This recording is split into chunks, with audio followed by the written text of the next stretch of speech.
Capsule d'aujourd'hui sur la gestion de risque. Puis pour voir ça, on va regarder un titre aujourd'hui qu'on a tradé ce matin, le 6 novembre, dans le Club des Initiés, le titre LIFW.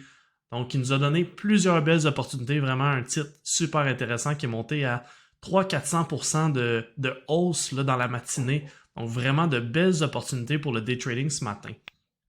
Donc, je vais vous parler de ça aujourd'hui. On va voir un outil qui est super intéressant, qui nous aide vraiment dans le calcul en fait de notre position, en fait de notre risque. Donc, on vient calculer la distance entre notre position et notre stop loss, puis notre position et notre profit. Ça va nous aider grandement à savoir si la trade vaut la peine d'être prise. Donc, je vous montre ça à l'instant. Là. Je suis en graphique 1 minute. Donc, parfait pour le day trading, ce qu'on veut faire pour notre prise de position. Et on a le graphique en bougie Heikin Ashi. Donc, il y a une autre vidéo sur la chaîne si jamais vous ne savez pas pourquoi on utilise en Heikin Ashi. Donc, ça vaut la peine de la regarder pour mieux comprendre. Graphique qui est beaucoup plus lisse. Après ça, on a une moyenne mobile avec une période de 40, donc 40 minutes. Puis, on a le volume, la moyenne de volume. Et en bas, on a le MACD. Donc, je suis tout simplement allé chercher, on va écrire ici MACD, je vous le montre à l'instant. Donc, l'indicateur de base de TradingView, ce serait celui-là ici. Donc, en français, convergence, divergence, moyenne mobile. Pour ma part, je suis allé prendre le premier. Donc, dans les scripts communautaires, donc un indicateur qui a été fait par Chris Moody, donc qui est très populaire. Donc, je suis allé utiliser celui-là, puis j'ai simplement changé les couleurs un petit peu pour que ça soit plus lisible. On va pouvoir voir ensemble donc l'indicateur qu'on va utiliser pour justement voir le graphique ensemble, puis l'analyser. Puis le MACD qui est un indicateur super populaire. Il va nous aider à voir justement les bons moments où est-ce qu'on devrait prendre position. Évidemment, ce n'est pas avec seulement un indicateur qui va nous permettre de savoir quand acheter et quand vendre, sauf qu'en utilisant des indicateurs dans notre stratégie, on est capable d'avoir plusieurs confirmations. Puis au final, quand on a plusieurs éléments qui nous indiquent que ça pourrait être un bon moment pour prendre position, bien, ça vient mettre de la confluence, ça vient rajouter du poids sur notre décision pour faire en sorte justement de confirmer le fait que ça pourrait être un bon moment pour acheter, pour prendre position. Donc, LIFW ce matin, je reprends où j'en étais tantôt avec notre graphique. Première entrée potentielle, donc on voit le graphique qui ce matin, là, belle tendance haussière en pré-market. On le surveillait à l'ouverture, ça a ajouté un petit peu, rien d'intéressant. Puis là, ce qui s'est passé, c'est une petite consolidation suite à la hausse. Donc, je vais zoomer un petit peu. Je replace le graphique. On voit que dans les premières minutes, là, après la petite chute, ça s'est mis à augmenter. Donc, ce qu'on peut voir, c'est qu'après ça, le titre consolide légèrement. Puis, je me rappelle que ce matin, là, on l'a mentionné en live qu'on surveillait le petit bris de triangle juste ici. Puis, ce qui s'est passé, c'est que par la suite, il a brisé par en bas. Par contre, on a quand même gardé à l'œil pour voir s'il allait revenir et rester intéressant parce qu'il n'était pas chuté en dessous de sa moyenne mobile, en dessous de son prix d'ouverture. Donc, ça restait quand même un titre intéressant. Puis là, à 9h50, on voit augmentation du volume, puis le titre qui vient même faire un nouveau sommet. Donc, il dépasse le 3,49, le sommet qui était sommet actuel du jour. Donc, ça devient encore plus intéressant à ce moment-là. Puis c'est là justement qu'on en a parlé dans le Club des Initiés ce matin pendant la session en direct. Puis on remarque en même temps, là, comme je mentionnais, grosse hausse du volume. Puis aussi le MACD qui était en train de diminuer, qui s'en allait négativement dans le rouge. Puis ce qu'on recherche avec le MACD, c'est le croisement à la hausse. Donc quand que l'indicateur va revenir positif. Donc si on voit juste ici à 9h50 puis 9h51, c'est là qu'il revient au neutre puis qu'il croise positivement. Donc à 9h51, quand on a une belle deuxième bougie verte, ça pouvait être une belle confirmation puis un moment pour prendre position. Par contre, ce que je mentionnais tantôt, c'est là où est-ce qu'on veut calculer notre risque. Donc, savoir est-ce que c'est vraiment une bonne entrée intéressante, donc selon notre risque. On peut utiliser l'outil de calcul de position, l'outil de position longue dans TradingView pour venir calculer ça. Donc, ce qu'on veut savoir, c'est est-ce que j'ai un risque? Est-ce que dans le fond, mon profit potentiel que je peux aller chercher vaut le risque de la trade? Donc, ce qu'on vient mettre, dans le fond, la partie en rouge, c'est le risque qu'on a sur notre trade. Donc, si on rentre, par exemple, autour de 3,50, qui était le nouveau sommet, bien, il faut venir penser à c'est quoi l'argent qu'on risque. Donc, si jamais la trade ne va pas du bon côté, puis que le titre se met à chuter, où est-ce qu'on va prendre notre perte? Donc, on prend notre perte quand notre analyse a été validée. Donc, généralement, ça va être sous un support ou sous une moyenne mobile. Dans notre cas ici, on a le titre qui avait chuté juste avant, là, autour de 3,33, 3,34. Donc, on peut venir mettre ça juste un petit peu en dessous pour notre stop loss. Puis, ça donne bien parce que la moyenne mobile passe pas loin. Donc, si justement, on veut venir mettre notre stop un petit peu en dessous, on peut mettre ça à 3,28. Donc, on est 1-2% en dessous du support, puis en même temps, juste en dessous de la moyenne mobile. On se retrouve à avoir une distance de 23 sous. Donc, vous pouvez voir le stop à 23 sous, 6,5% par rapport à notre entrée pour notre stop loss. Si on risque 23 sous sur la trade, il faut au moins aller chercher 23 sous de profit potentiel. Donc, ce qu'on appelle un risque de 1 pour 1. Donc, si on risque 1$, on vient faire 1$. Donc, même chose ici, on risque 23 sous. On veut faire aussi 23 sous à la hausse au minimum. Donc, si on vient chercher 23 sous, on va ajouter la cible. Donc, 23 sous, ça nous apporte un profit potentiel de 3,74. Donc, on rentrerait en position à 3,51 pour aller chercher 3,74. Évidemment, là, c'est facile. On est capable de voir le futur en avant de nous. Donc, on sait que la trade aurait été bonne.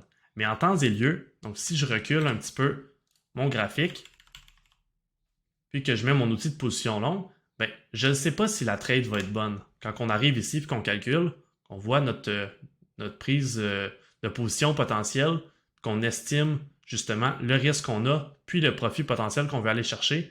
Donc, il faut avoir des moyens de calculer si la trade vaut la peine. Donc, justement, pour aller calculer ça, on peut utiliser une résistance précédente. Dans le cas suivant, on n'en avait pas ce matin. Donc, la résistance était à 3,49, mais on l'a déjà traversée. Donc là, le prix est déjà à son plus haut du jour. Donc, on ne peut pas se fier sur un sommet précédent parce qu'il n'y en a pas. Donc, ce qu'on peut voir, c'est la hausse précédente qu'il y avait eu.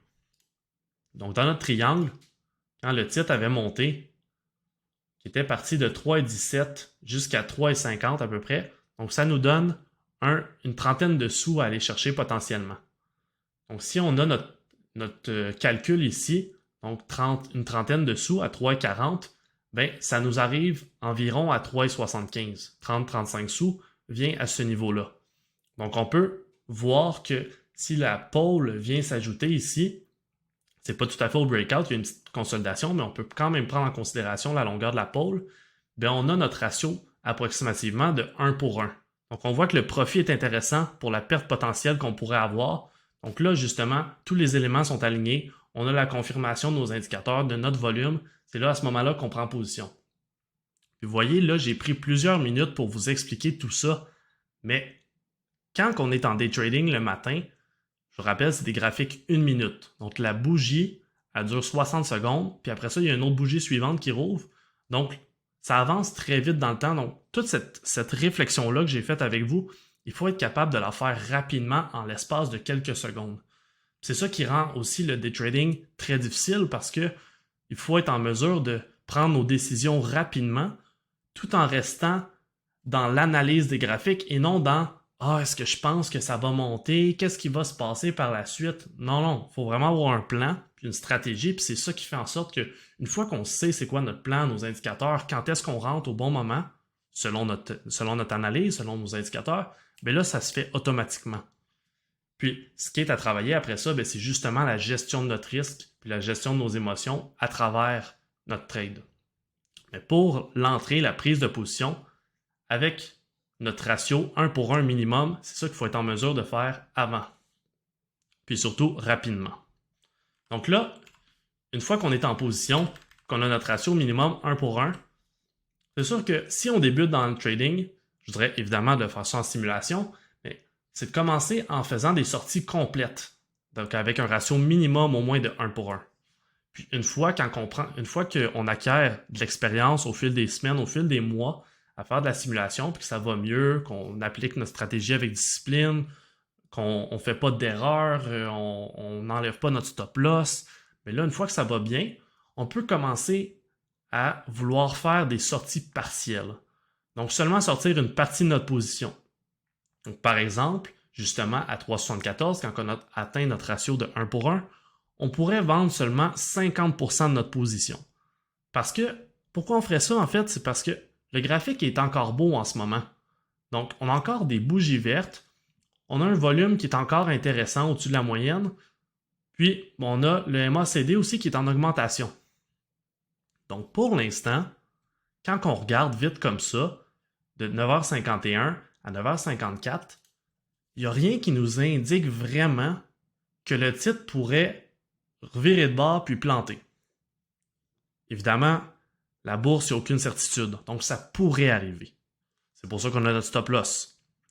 Par contre, quand on pense en termes de probabilité, ben, comme je viens d'expliquer, tous les indicateurs et le graphique, c'est encore beau. Donc pourquoi est-ce qu'on sortirait de position?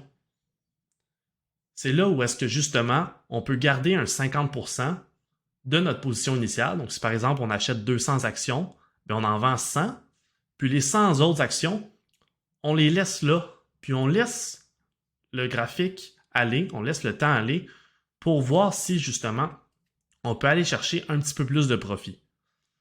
Bien important quand on fait ça, c'est qu'on vient mettre notre stop loss à break-even. Donc là, notre stop loss qui est à 3,28, ce qui se passe, c'est qu'on vient le mettre à 3,51. Donc là, quand on a notre stop loss, là je ne peux pas le mettre à 3,51, mais quand on a le stop loss à 3,51, on n'a plus aucun risque. Parce que si jamais le titre vire de bord, descend, puis vient toucher le 3,51, ben, on est sorti, nos 100 actions restantes, ils sont sortis, on se fait sortir du marché. Par contre, c'est le prix qu'on avait acheté au départ. Donc, on n'a pas de perte. Fait qu'on a eu nos 100 premières actions avec un profit, puis les 100 actions suivantes qui n'ont simplement pas généré de profit, pas généré de rendement supplémentaire. C'est la beauté de la chose qu'on appelle une trade gratuite. Donc, soit qu'elle vient générer 0$ dans le pire des cas, ou dans le meilleur des mondes, dans ce cas-ci, si on continue à avancer dans le temps,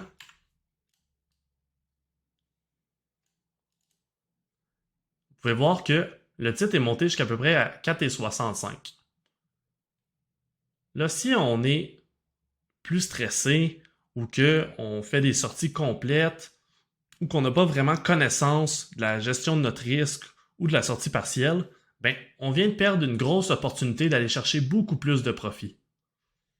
Là, si jamais on veut aller voir juste pour mesurer, on pouvait aller chercher environ 30% de profit sur notre position initiale à 3,50.